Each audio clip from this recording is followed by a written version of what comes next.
Tinha uma outra na sequência, cara, eu acho que você já até passou por essa resposta dessa pergunta agora. É a seguinte: o quanto é possível, vou falar de Jesus agora, o quanto é possível alguém enxergar de fato, bem perto do que seja, o Jesus na história?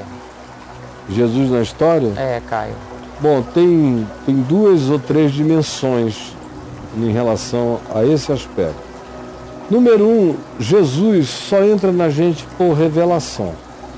Mesmo. Do contrário, você lê ali um cara fascinante, maravilhoso, um hippie com poderes paranormais indizíveis, incomparáveis, jamais alcançáveis, jamais atingidos. Você dá moral pro cara, né? É. Dá moral pra ele. Sensato, sábio, estava um tanto equivocado acerca de si mesmo, achando que ele cumpriu uma missão divina. Enfim, sem revelação, é até aí que o cara vai. Até aí. Com bom pensamento, com boa atitude, com boa índole em relação a Jesus. Para chegar e dizer, tu és o Cristo, Filho do Deus vivo, só uma revelação. Do contrário, é impossível, é ridículo. Essa é a primeira dimensão. Agora, uma vez que você diz, tu és o Cristo, Filho de Deus vivo, você tem que continuar andando com ele, né? Pedro disse isso e não sabia nada ainda. Sim.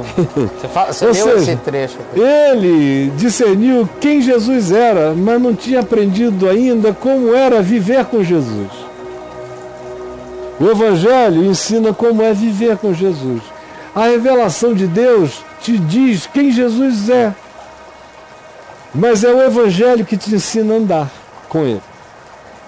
Aí, para andar com Ele, você tem que saber quem Ele é. Para saber quem Ele é, tanto mais quanto você consiga se ajudar nesse sentido, tanto melhor. Mas começa com a revelação. Tu és o Cristo, Filho de Deus vivo.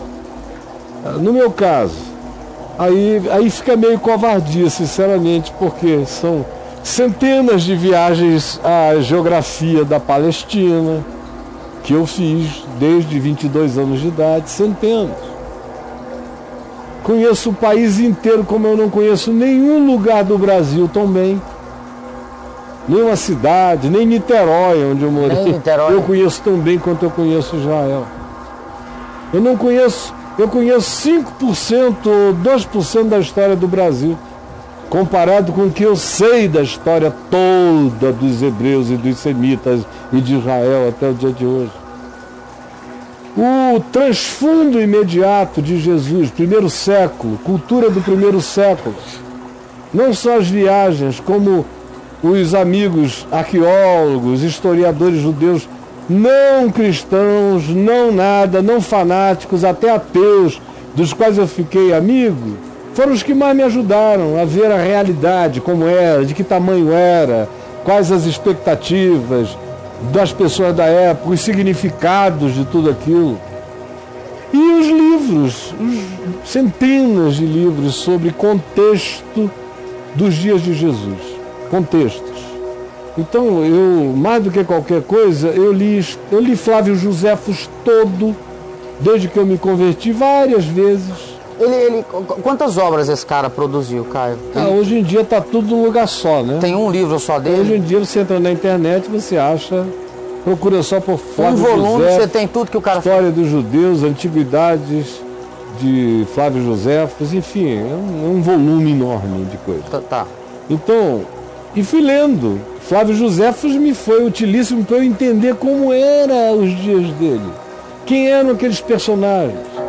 Estudos sobre comunidade essênia em Qumran, manuscritos do Mar Morto, tudo que se diga a respeito ao que precedeu Jesus, o que aconteceu antes de Jesus, o que aconteceu durante Jesus e o que aconteceu logo depois de Jesus, é de importância fundamental para você ver quem era aquela pessoa pisando ali, ou seja, quais as consequências de cada fala dele daquele ambiente histórico, político, geográfico.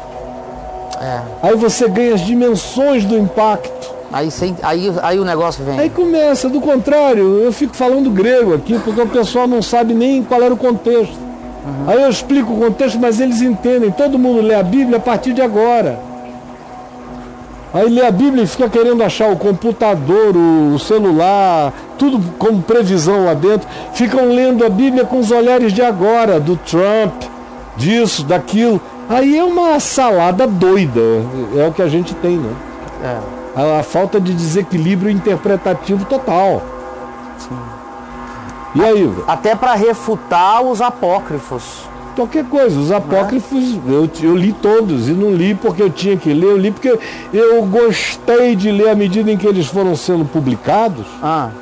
E eu fui tendo acesso, eu li todos. E hoje em dia, meu amigo, você tem tudo isso na internet. Antigamente você tinha que ter uma biblioteca enorme, sair procurando, catando em Agora tá na mão. Agora você clica. Tá tudo na mão. Tá lá na mão. Aí é que a moçada é ruim demais, né? É ruim.